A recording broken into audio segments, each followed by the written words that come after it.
Pues buenos días a todos. Acostumbrada a hablar por la tarde, buenos días a todos y a todas. Y muchas gracias a Pilar y a Nieves por su presentación. Bueno, efectivamente ya habéis visto que Nieves conoce muy bien a María de Maeztu, pero me toca ahora a mí también exponer algunas ideas, de las cuales ya ha apuntado algunas muy interesantes la propia Nieves. Eh, es verdad lo que ha dicho, a lo mejor damos alguna razón, y si no en el coloquio lo hablamos, por qué María de Maeztu no es tan conocida, ¿eh? Eh, María de Maeztu, voy a empezar haciendo una breve semblanza. El otro día que estuve en la Complutense me fijaba que todos mis colegas empezaban por una semblanza, pues yo pienso que efectivamente en el caso de María de Maeztu hay que hacerla para luego ir a su vocación literaria, filosófica y pedagógica, en María de Maeztu. Ella pertenece a una familia formada por don Manuel de Maeztu y Jane, pero mucha gente, diríamos, la llama por su nombre español de Juana Guadni, ¿no? Don Manuel de Maeztu había estado mucho tiempo en Cuba, de hecho falleció allí, y había sido un hombre que logró una gran fortuna, ¿eh? Y Juana, o Jane, era hija de un cónsul británico en Niza, por lo cual era una mujer liberal, emprendedora, y cuando fallece tempranamente Manuel de Maeztu en Cuba, ellos vivían en Vitoria, pues se va a una ciudad más próspera, menos. Vitoria es una ciudad muy bonita, Álava es una ciudad muy bonita, pero Bilbao era más próspera y allí crea una academia que llegó a alcanzar un gran prestigio. Para la clase acomodada, aunque venida a menos, porque fueron perdiendo fortuna, como eran los maestros, pues que una mujer se hiciera regente o directora de una academia era algo que llamaba la atención, ¿eh? Pero esto es lo que hizo Juana, ¿eh? La madre de los maestros, que eran 5. Todos, como la propia madre, eran personas muy reconocidas. Primero porque el hermano mayor, al que María le tiene una grandísima admiración, pues pertenece a la generación del 98, ha sido un escritor importante, primero libre pensador, luego se convierte al catolicismo y ya no tiene la misma repercusión. Se dice que el propio Ortega, tan amigo de Ramiro de Maeztu, luego se distanció de él. Gustavo Maeztu, que fue un reconocido pintor. Miguel, que no le conocemos tanto, pero se casa con la segunda, en este caso pareja, de José del Perojo, que fue un gran neocantiano. Por lo tanto, Miguel también fue una persona conocida. Y luego las dos mujeres, que eran Ángela y María. Ambas muy pronto se pusieron a dar clase en esa academia que he dicho que alcanzó un buen prestigio, sobre todo porque se hablaba distintas lenguas. La madre hablaba con igual soltura tanto el inglés, que es hija de un cónsul británico, pero en Niza, por lo tanto habla muy bien el castellano, el español. Dicen las hijas que la madre siempre conservó un acento en extranjero cuando hablaba español. Bueno, pues este papel relevante en la sociedad española de aquel tiempo la tienen todos los hermanos, ¿eh? La influencia, voy a decir primero, María de Maeztu nace en 1881 en Vitoria. Luego, como digo, la familia se traslada a Bilbao. Lo veremos posteriormente, fallece en el exilio en Argentina en 1948. ¿Cuáles son las influencias más importantes que recibe María de Maeztu, en esa semblanza biográfica, pero sobre todo de una biografía intelectual que voy a hacer? Bueno, pues primero el institucionismo. Vamos a ver que ella pertenece, como se ha dicho ya, a esa famosa, a esa reconocida edad de plata de la cultura española, que probablemente va desde 1885 a 1936. Claro que acabamos esa edad de plata de la cultura española en el 36 porque es el año de la Guerra Civil y por tanto de toda la quiebra cultural y humana de España, ¿no? Diríamos que esa edad de plata que tanto José María Jover, historiador, como José Carlos Mainer, también historiador de la literatura, han señalado, es porque en el campo de la filosofía, como sabéis, Ortega es un maestro indiscutible de la Escuela de Madrid, pero ahí está José Gauss, Julián Besteiro, Manuel García Morente, Javier Zubiri, una jovencísima María Zambrano, un todavía más joven, ¿no?, que Julián Marías. Pero además en el campo de la pedagogía está Zaragüeta, que es filósofo, pero también pedagogo, está Giner de los Ríos, que es ahí también de nuevo la figura indiscutible, está Luis de Zulueta, entre otros muchos, ¿no? Bueno, diríamos que efectivamente la filosofía y la pedagogía en España alcanza una altura privilegiada o envidiable. Pero ella, como veis, está en la órbita de Ortega. Y está en la órbita de Ortega desde dos perspectivas, palabra que tanto gustaba a Ortega. Por una parte, por el neocantismo. Ella ha sido becada por la Junta de Ampliación para Ampliación de Estudio y, y ha ido a las mismas ciudades que fue eh, su maestro, a Leipzig, a Marburgo. Conoce a los grandes neocantianos, a Paul Nator, a Nicolai Hartmann y y a Hermann Cohen, ¿no? Por lo tanto, ella se empapa también del neocantismo. Vamos a ver que sobre todo María de Maeztu se interesa por Nator porque todo lo que ha sido la pedagogía social es el campo en donde María de Maeztu va a invertir su vida. Yo a veces digo que no fue tarea, fue una misión. ¿Eh? La propia madre cuando habla de ella dice que se ha dedicado a la pedagogía como al sacerdocio se dedican los sacerdotes, enteramente, ¿no? De hecho, ella tampoco se casa, no sabemos si esa es la razón, pero probablemente, ¿no? ¿Eh? Y eso tiene que ver también con lo que ella luego va a hablar del feminismo. ¿Mm? Bueno, pues muy pronto María de Maeztu está en un parvulario, en un barrio que se llama el barrio de las Cortes. Por una parte es una zona donde es una zona, mm, diríamos, de personas bien situadas, pero en la zona que a ella le toca es una zona de periferia, ¿no? De pauperada. Se llega a decir que las mujeres que se dedican a la prostitución a veces paran sus actividades para no interferir en la labor escolar de María de Maeztu, ¿eh? Con lo cual se indica que era una mujer admirada. Ahí está en un parvulario donde ella preferentemente en estos primeros momentos la figura pedagógica que más le interesa es Pestalozzi. Como ella además habla como su propia madre varios idiomas, ella viaja a Suiza para conocer no solamente la obra teórica de Pestalozzi, sino también para conocer cómo se movía en Zúrich este gran pedagogo.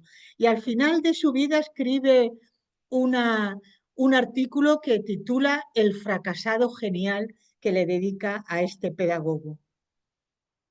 En 1896, curso 1896-97 y 97-98, ella eh, eh, estudia en Vitoria, diríamos, el grado de maestra de primaria de educación superior.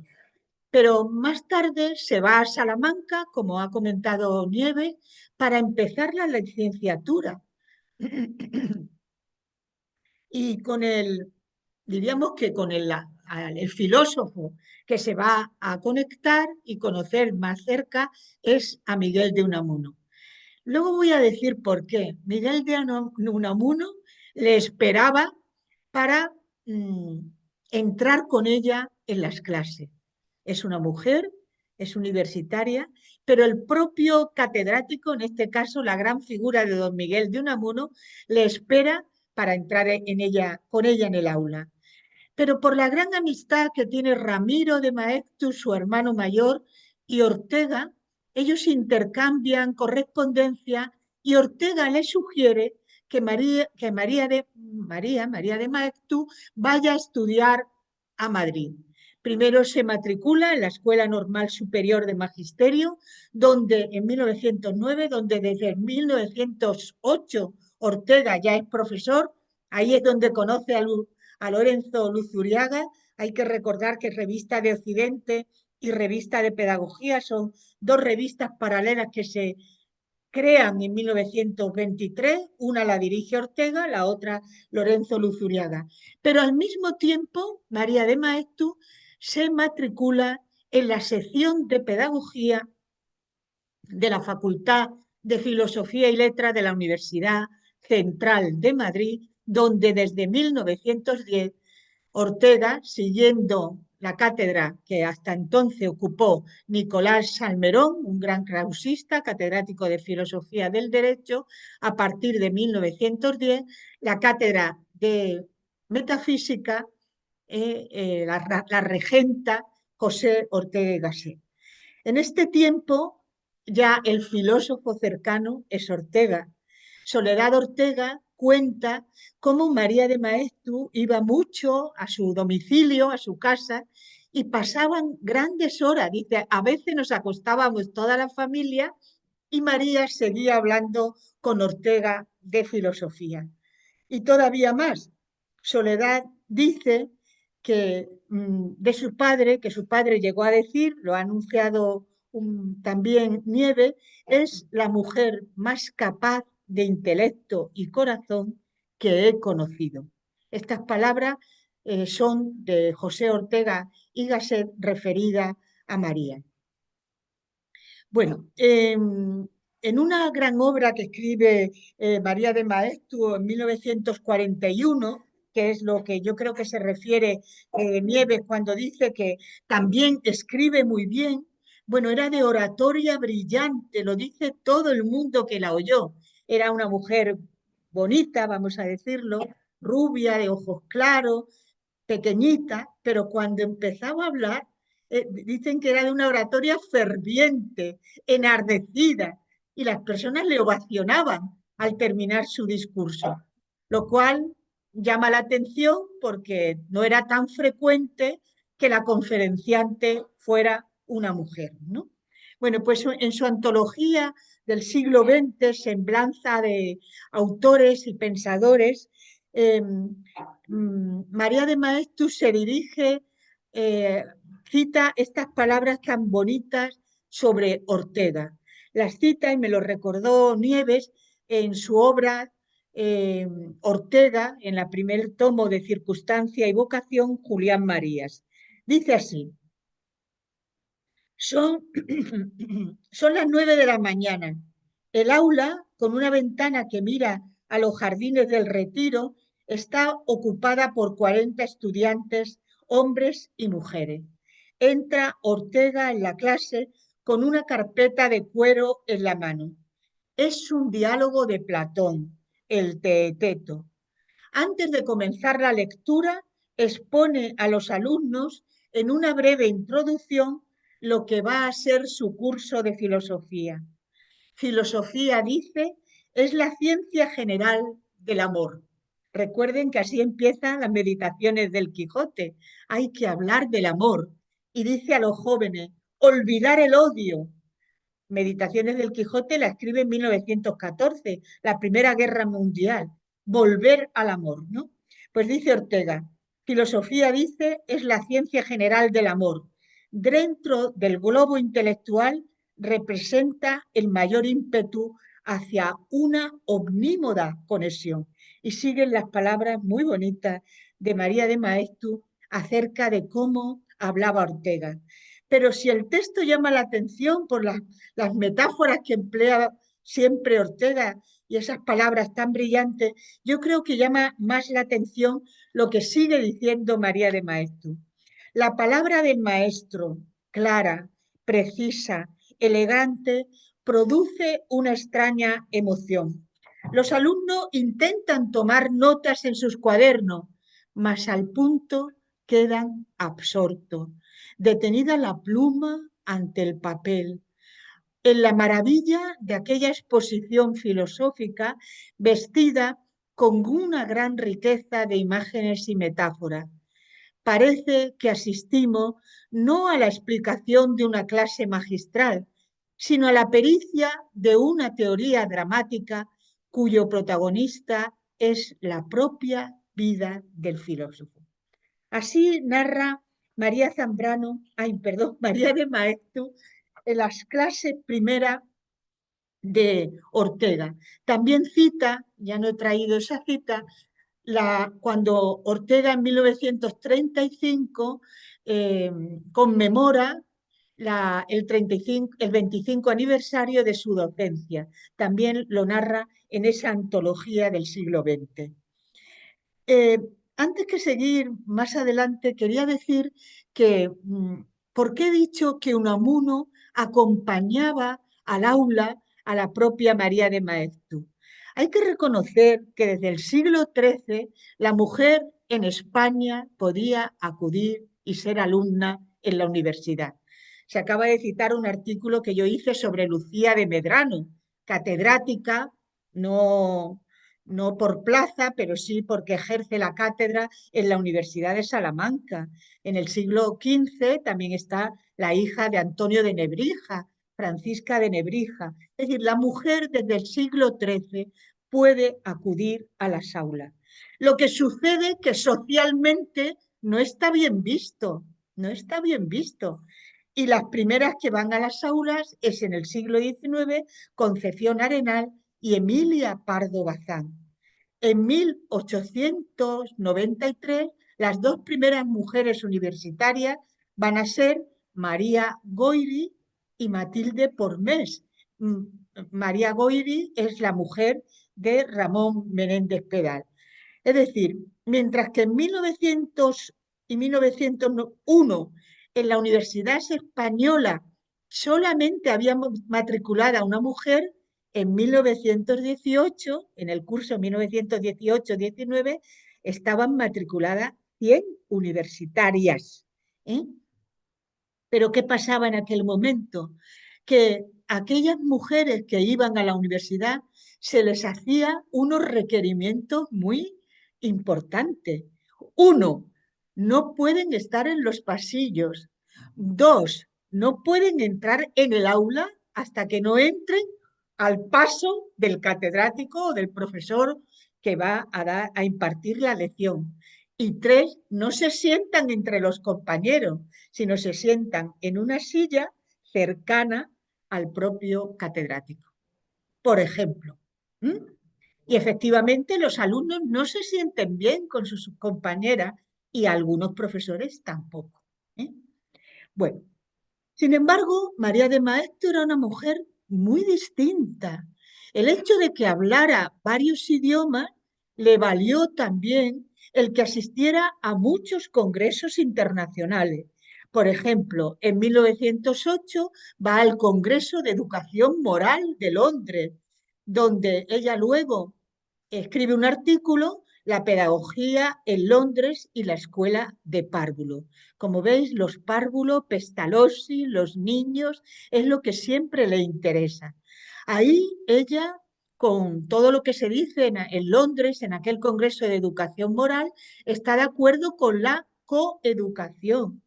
Está de acuerdo, y esto también son principios institucionistas, con aportar a los niños, desde niños, una educación moral importante que armonizara con su propia libertad. Pero en la institución libre de enseñanza no se fue nunca antirreligioso, jamás. Las obras que ellos en teatro eh, ponían, que representaban, eran autos sacramentales. Yo una vez le dije a una profesora en la Autónoma que nos vino a hablar de la institución libre de enseñanza y qué aprendían los niños con aquellas palabras. Y me dijo, buena pregunta, porque Giner de los Ríos se la hizo y se la respondió. Aprendían palabras nuevas que no entendían, pero ya las entenderían más adelante. ¿Mm? Recuerden que se leía la Odisea a los niños, el romancero, etcétera, etcétera. Con lo cual, todo aquello que se habló en aquel Congreso de Educación acerca de la necesidad de una educación moral o una educación en las artes, María de Maeztu, que lo conocía también de la institución libre de enseñanza, se hizo con ello y lo transmitió y lo defendió toda su vida. Pero hemos dicho que a partir de 1909 ella va también a Alemania, a Marburgo, a Leipzig y conoce a los neocantianos, Cohen, Nator, Hartmann. Y también a partir de 1922, lo señalaremos de nuevo, ¿eh? Ella pertenece a la Federación de Mujeres Universitarias y acude el año 1922 a París y en 1923 a Portland, a Estados Unidos, y está allí con las mujeres universitarias norteamericanas. A partir del 28, ella forma parte de la Fundación de Mujeres Universitarias en España. Es decir, tiene un amplio conocimiento teórico y también por tantísimos viajes que ha hecho que le hace ser una pensadora internacional. Bueno, vuelvo, aunque me he ido hasta esta fecha, vuelvo después de su escuela de párvulo, después de su formación Vitoria, Valladolid, en la Universidad de Valladolid, en Salamanca, en la Universidad Central de Madrid. Voy a contar su vida, algunos hitos importantes, biográficos, intelectualmente hablando, como las conferencias que ella imparte en 1909 en la Universidad de Oviedo. Es una mujer, pero se la invita a impartir unas conferencias. Algunos de los que le han oído ha sido el catedrático conocido, luego también exiliado, Federico de Onís. Y dice el propio Federico de Onís, la primera conferencia fue instructiva, habló del Congreso de Londres, nos llenó a todos de teoría, pero la segunda habló de feminismo y entonces fue enardecida. ¿Eh? Nadie esperábamos aquella oratoria tan brillante, y se le recibió con una gran ovación. En 1909 ella había ganado algunas plazas en la Escuela Normal Superior de Cádiz, lamentablemente no llegó a ir a mi ciudad de Vitoria, de Segovia, pero no las ocupó. ¿Por qué? Porque pronto, en 1913, ella pide una plaza en el Centro de Estudios Históricos, donde Ortega dirige este centro, y se le concede. En 1914 hasta el 45, ella forma parte como docente del Instituto Internacional que estaba en la calle Miguel Ángel y sigue estando en la calle Miguel Ángel, ¿no? Cuando uno entra allí, yo voy a alguna conferencia, siempre pues me acuerdo de toda esta historia que se percibe en aquel centro. Y ya desde 1915, en donde por cierto se le concede el Premio Extraordinario de Licenciatura por la Universidad Central de Madrid, ella empieza a dirigir lo que ha sido, lo que fue la residencia de señoritas, ¿no? Bueno, ha dicho Nieves, y es verdad, que era la paralela a la residencia de estudiante de la que hablamos también y que dirigía Alberto Jiménez Frau. Pero la residencia de señorita tiene unas características muy peculiares que no tenía la residencia de estudiante. Ella lo va a dirigir desde 1915 al 36, hasta el momento de la guerra. ¿Cuáles son las características peculiares de la residencia de señorita? Primero, que es pionera en el país, que no hay una residencia en donde las mujeres son las que viven allí y reciben todo aquel movimiento cultural que lo era tanto la residencia de estudiante como la residencia de señorita. Por otra parte, eran mujeres, la mayoría provenientes de provincia, como ella misma había venido a estudiar a Madrid y ella lo cuenta. Viví en la calle Carreta, en medio de ruido, chillido, olores a cocina. Era imposible estudiar. Todo aquello es lo que ella quiso evitar a las nuevas señoritas, a las nuevas estudiantes que iban a venir a la residencia. Les quiso dar un ambiente familiar, de cierto confort, ¿eh? Y al mismo tiempo exigente, le llamaban María la Brava, exigente a la hora de tienen que estudiar, tienen que llegar a una hora determinada, en relación con los padres, para que Madrid no se convirtiera solamente en lugar de ocio y de juerga, sino que pudieran eh, ejercer sus carreras, ¿no? Y tenía también otra característica, que María de Maeztu estaba muy ocupada o preocupada. Las carreras femeninas lo han sido hasta casi hoy, mayoritariamente era magisterio y enfermería. Y ella quería dotar a aquellas estudiantes y quería por lo menos animar e impulsar que se dedicaran también a carreras técnicas y de otras profesiones liberales, como era la abogacía, como era la medicina, etcétera, etcétera, o la ingeniería. Ella se ocupaba por lo menos de llevarla hacia esto.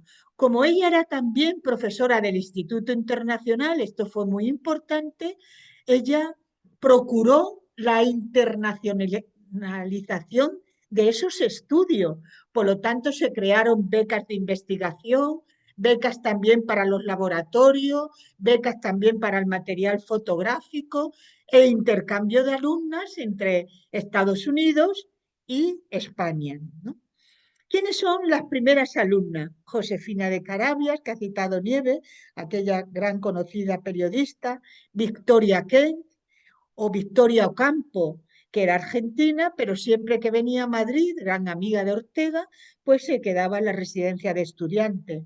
Estaba también Hélène Weil, que era la traductora al alemán y al inglés de la obra de Ortega. También María Moliner, en los cursos 23 al curso 25-26, María Moliner residió en la residencia de señorita. Y cuando vino Marie Curie a la residencia de estudiantes a dar una conferencia, en donde se quedó fue en la residencia de señoritas. Los conferenciantes fueron muchos. Hemos dicho que estamos en una edad de plata de la cultura española. Gregorio Marañón, Ortega, Ramón Menéndez Pidal, Américo Castro, Julián Marías, la propia María Zambrano. Lorca presentó en 1931 su obra Poeta en Nueva York, y la argentinita, que también hay que decirlo, bailó El amor brujo de Falla en 1934 en la residencia de señorita.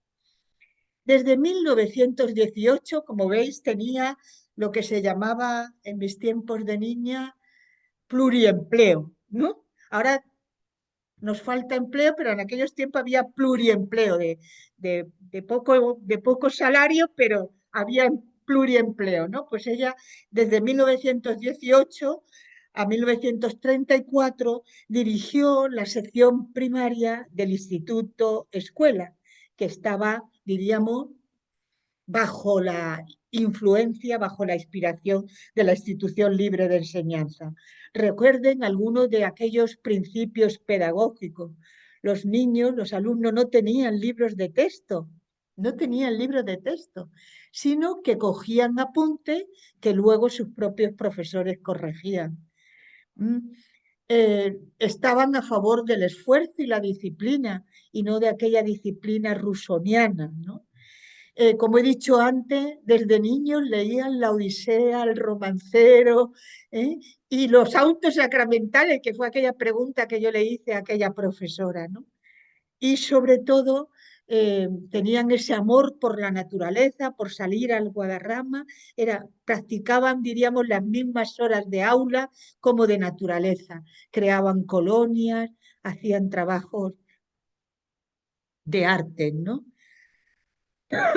Desde 1919 se le beca en esta ocasión también por la Junta para Ampliación de Estudios para ir a Estados Unidos, con lo cual ella pertenece a la Spanish Society y va al Smith College y desde entonces con la directora de lo que fue el Instituto Internacional alcanzan pues todos aquellos convenios de becas, de intercambio de alumnos, etcétera. En 1923, María de Maeztu era una de las pocas mujeres, porque sabemos que también acudía María Zambrano, que iba a las tertulias de Revista de Occidente en la calle Gran Vía 23.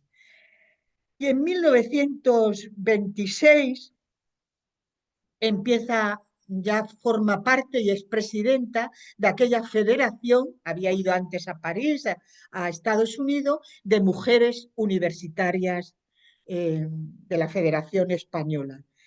Y sobre todo, en 1926, es otra fecha importante, se crea el Liceum Club Femenino.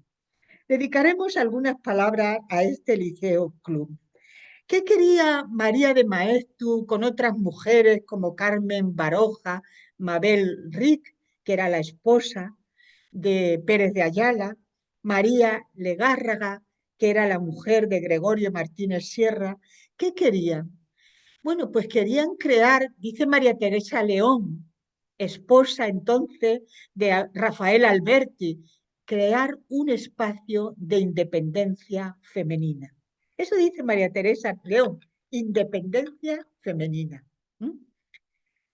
Crearon secciones de literatura, de artes plásticas, de ciencias, se impartían cursos, pero sobre todo lo que querían era fomentar la fraternidad, el espacio común entre aquellas mujeres, ¿no? Y también proporcionarle una sólida cultura y sobre todo que entraran en los debates políticos y culturales de momento para que pudieran hablar, no en sus casas, no en la vida privada, que hablarían seguro, sino en la vida pública. Pero el liceo fue recibido de mala manera por tanto los de un signo como los de otro. Para los conservadores, aquellas mujeres perdían el tiempo. Su lugar era ser esposa y ser madre y estar en su casa con su familia. Por otra parte, tampoco les llamaba la atención que fuera un lugar aconfesional, en donde no se hablaba de ninguna religión en particular, sino que se podía hablar abiertamente de forma aconfesional. Pero para los progresistas, Alberti, paisano, o yo paisana suya, porque él nació antes, en la Arboleda Perdida le dedica unas páginas muy irónicas, ¿no? Le llamaban el Club de las Maridas, como diciendo que lo importante eran los maridos.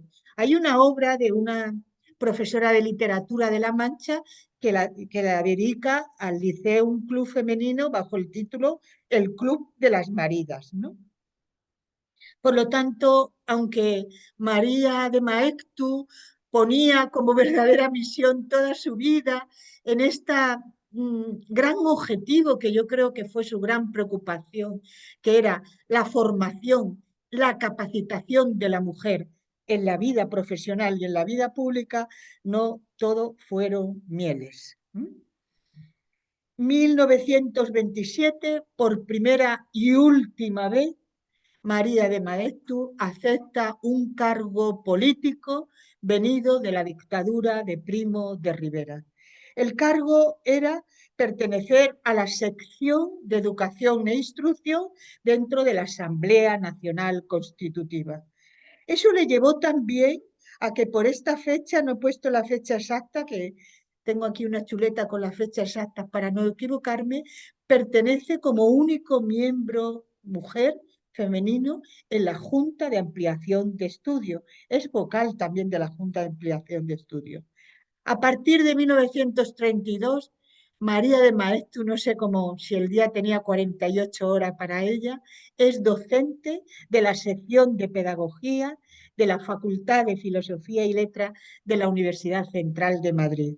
Y cuando en 1936 Luis de Zulueta es nombrado embajador ante la Santa Sede, ella pasa a ser de auxiliar a encargada de cátedra.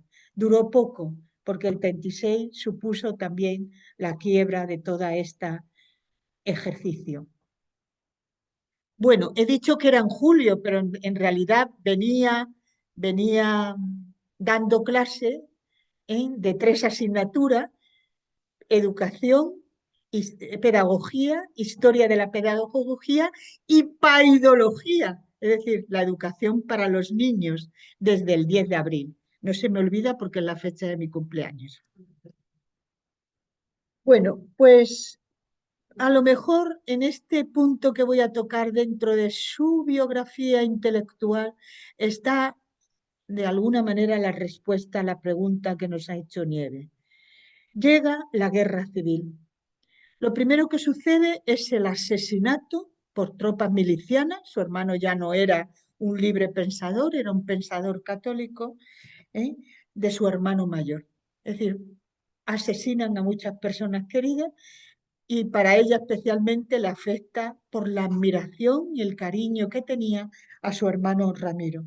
En ese mismo año de 1936 es destituida de su cargo como directora de la residencia de señorita. La verdad es que se observa en lo que escribe y en lo que dicen algunos de sus familiares que han escrito posteriormente sobre ella, y Isabel Pérez Villanueva, Concha, no puedo decir el apellido porque es muy difícil, Concha Dolaguirreaba, que escribe un librito en la editorial de la Asociación de Mujeres Matritense, que lo titula María de Maeztu. María se siente abandonada totalmente.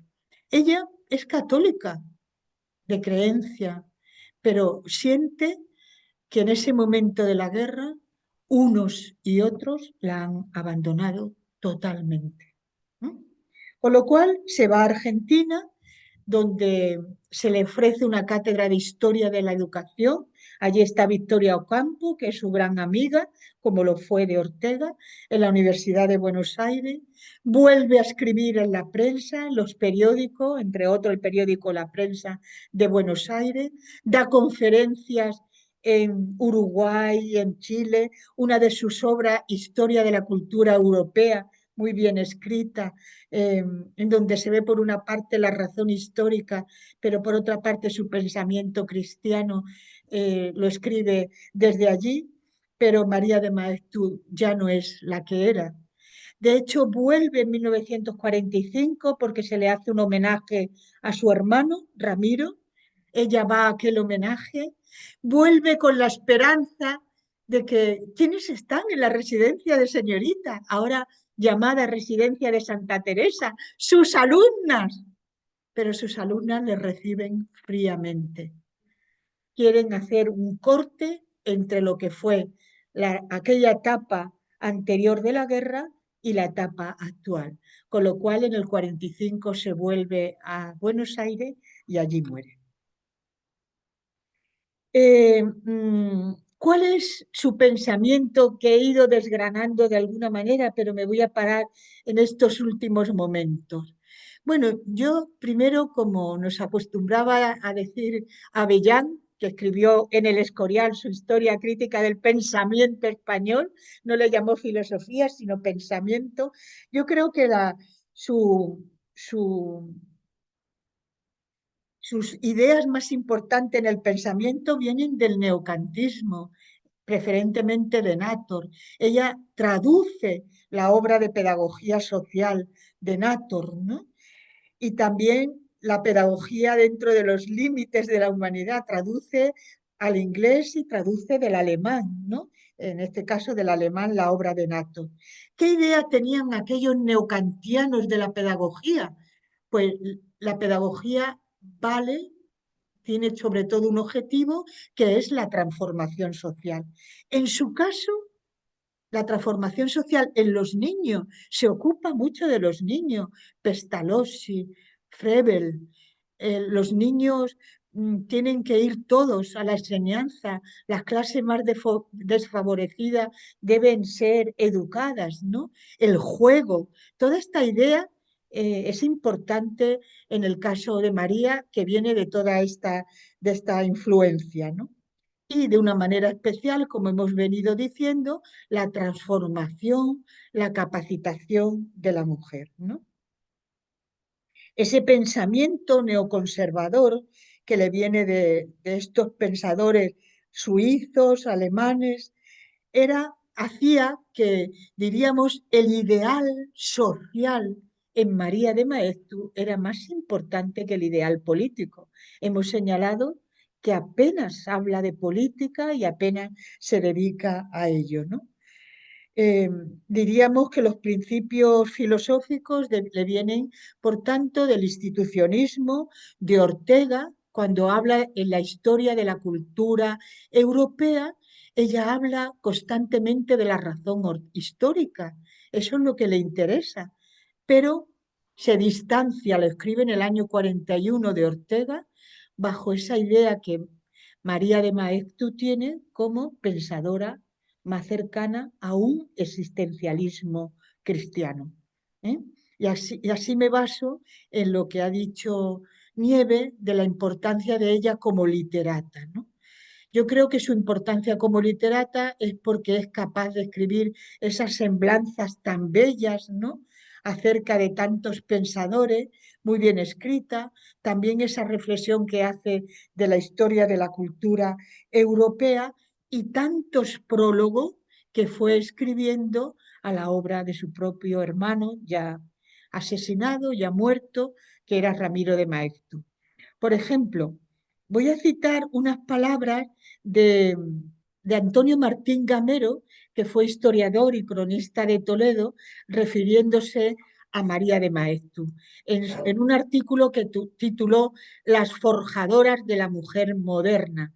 En ese artículo alude a Victoria Ocampo, a Virginia Woolf y a María de Maeztu, y dice, refiriéndose a esta última, María de Maeztu puede ser considerada, sin caer en exageraciones, como una de las mujeres que a la larga más han influido en la incorporación de la mujer española a la vida nacional activa, y no tanto por sus escritos, que son escasos a este respecto, como por sus realizaciones prácticas, todas ellas encaminadas a educar a las mujeres, a hacerlas cambiar de actitud, de mentalidad y de comportamiento en una sociedad todavía reacia a esta transformación.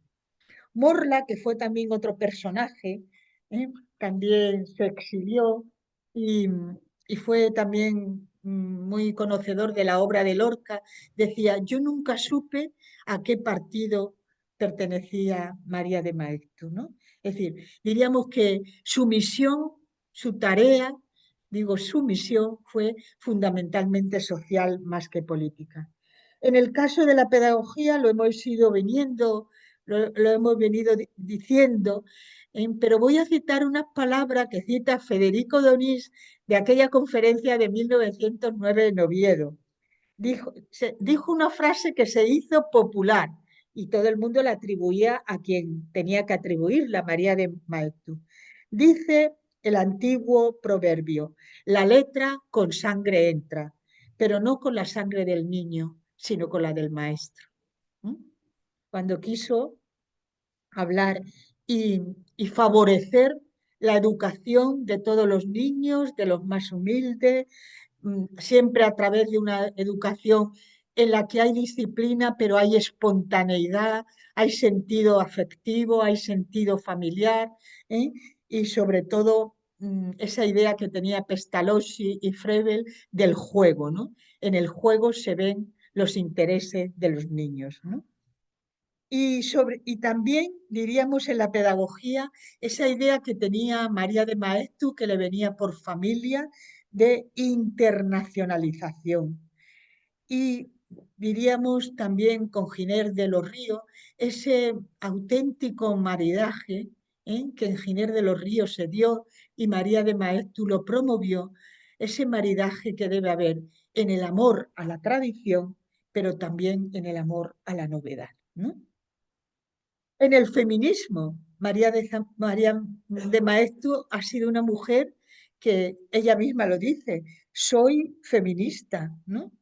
Lo dice en un texto, dice, difícilmente se puede no ser feminista.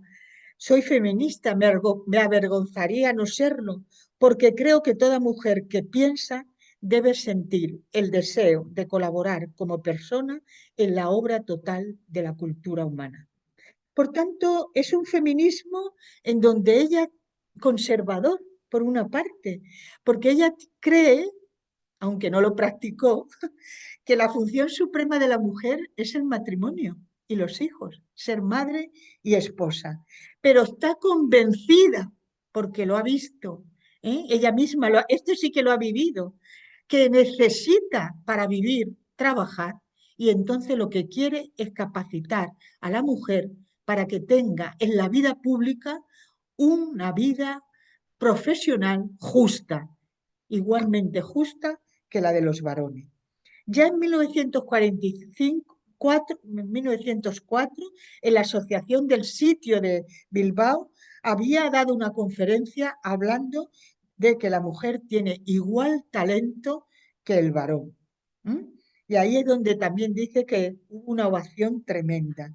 En 1909 escribe un informe a la Junta para Ampliación de Estudios que luego publicará con el título Problemas actuales de la educación estudiado en las orientaciones de algunos países europeos. Y allí clama por las injusticias que viven las mujeres.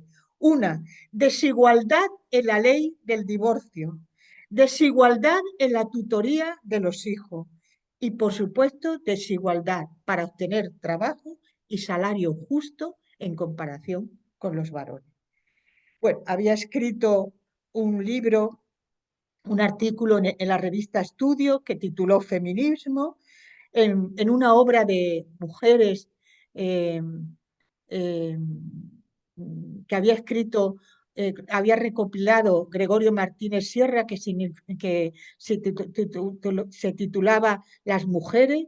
Ella escribió un artículo que tituló Lo único que pedimos, ¿eh?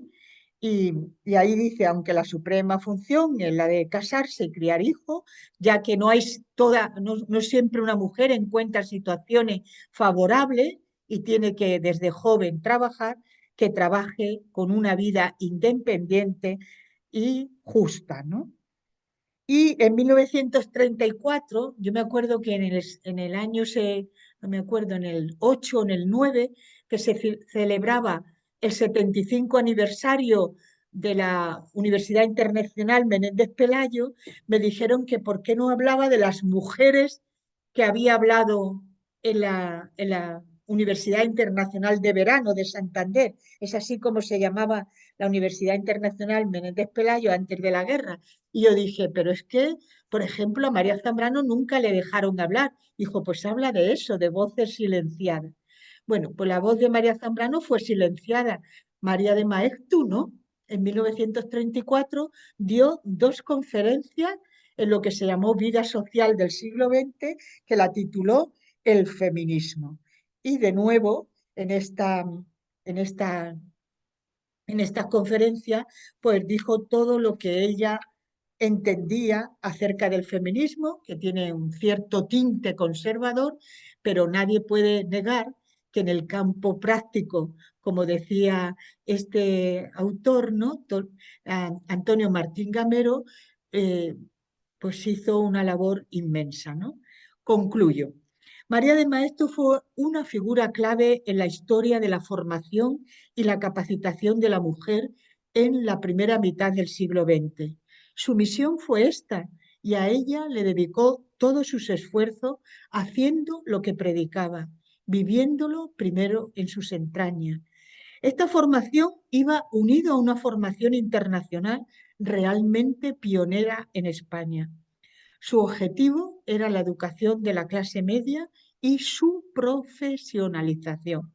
La guerra quebró este proyecto y, como en tantas ocasiones, ni unos ni otros la reconocieron, sino que la abandonaron sin ningún miramiento. Muchísimas gracias.